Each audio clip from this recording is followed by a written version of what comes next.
প্রিয় সহযোদ্ধা, ৩৫ প্রত্যাশী ও ক্ষেত্রবিশেষ উন্মুক্ত সকলের উদ্দেশ্যে আজকের আমাদের মশাল মিছিলের একটি বার্তা ছিল যে চাকরিতে আবেদনের বয়সসীমা ন্যূনতম ৩৫ এবং ক্ষেত্রবিশেষে উন্মুক্ত করার লক্ষ্যে আজকে আমাদের এই মশাল মিছিল।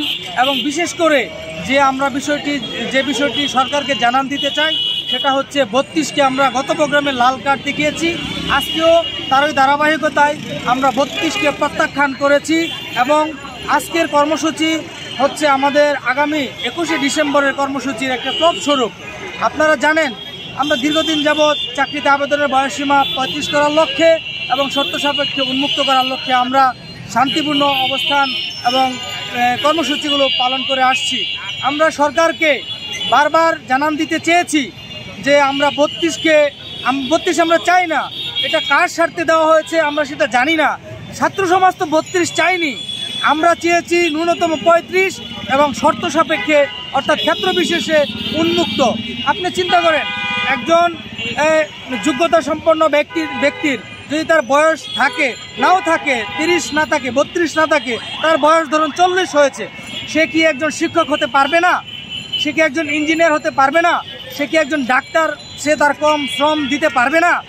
অনেক ক্ষেত্র আছে, সেগুলোতে উন্মুক্ত করে দিতে হবে যাতে এদেশে বেকার কমে যায়। আপনারা অনেকে মনে করছেন হয়তোবা যে বেকার বৃদ্ধি পাবে বয়স বৃদ্ধি করলে, এটা একটা অত্যন্ত ন্যায় ভুল ধারণা।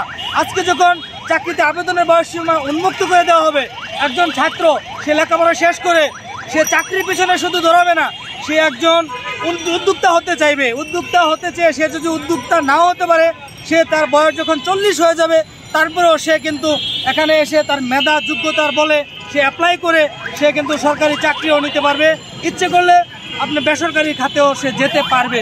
কিন্তু অতীব দুঃখের বিষয়, আপনারা দেখেন সরকারি চাকরিতে আজকে ৩০ আর এই বর্তমান প্রজ্ঞাপনে ৩২ হওয়ার কারণে বেসরকারি খাতেও আপনার ৩২-এর বেশি লোক নিচ্ছে না, সেখানেও নিয়োগ হচ্ছে না। যার কারণে অত্যন্ত দুঃখের সাথে জানাতে হচ্ছে যে এদেশের উচ্চশিক্ষিত ছাত্র সমাজ আরও বড় বাধার মুখে পড়বে এবং তারা ৩২-এ চাকরি পাবে না। কিভাবে ৩২ হলে একটা ছাত্র বেসরকারি খাতে সে নিয়োগ পাবে? আপনার বয়স আরেকটু বেশি হলে এই সরকারের পাশাপাশি তারা বেসরকারি খাতে ঢুকতে পারছে না, সুতরাং সেখানে তো বেকার আরও বেশি বৃদ্ধি পাবে। সুতরাং এইসব ভুল সিদ্ধান্ত থেকে এই সরকারকে সরে আসতে হবে এবং ছাত্র সমাজের ন্যায্য দাবি অবশ্যই মেনে নিতে হবে। অন্যথায় আগামী ২১শে ডিসেম্বর আমরা জানিয়ে দিতে চাই, দেখিয়ে দিব এই ছাত্র সমাজ কি পারে।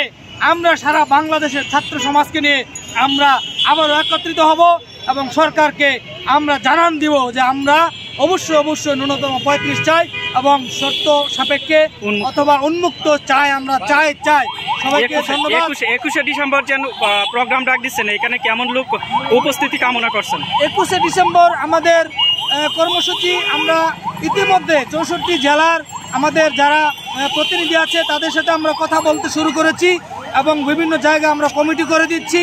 তারা আরও সংগঠিত হয়ে আমরা চাইব ২১শে ডিসেম্বর আমরা মহা জমায়েত করতে, অর্থাৎ মহা সমাবেশের ডাক দিয়েছি।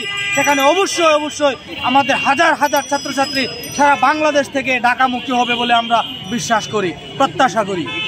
ধন্যবাদ।